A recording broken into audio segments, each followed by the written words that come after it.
Welcome Gopi English grammar. ఈరోజు మనం pronouns గురించి నేర్చుకున్నప్పుడు ప్రొనౌన్స్లో personal pronouns there are a 3 personal pronouns there. First person, second person, third person.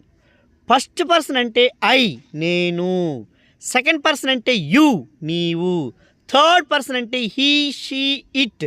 He అతడు, she ఆమె, ఇట్ అది ఇది.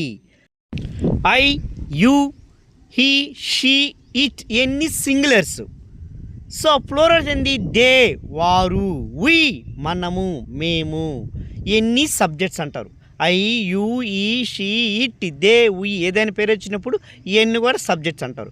వాటికి ఆబ్జెక్ట్ కూడా మనం నేర్చుకోవాలి. ఆబ్జెక్ట్ అంటే సబ్జెక్ట్ ఐ, ఆబ్జెక్ట్ మీ నన్ను, యు నీవు, యు మీరు, హీ అతడు, హిమ్ అతనిని, షీ ఆమె, హర్ ఆమె యొక్క, ఇట్ అది, దే వారు, దెమ్ వారిని, వి మనము, హజ్ మమ్మల్ని, మై నా యొక్క, మై నాది, యువర్ మీరు, హిజ్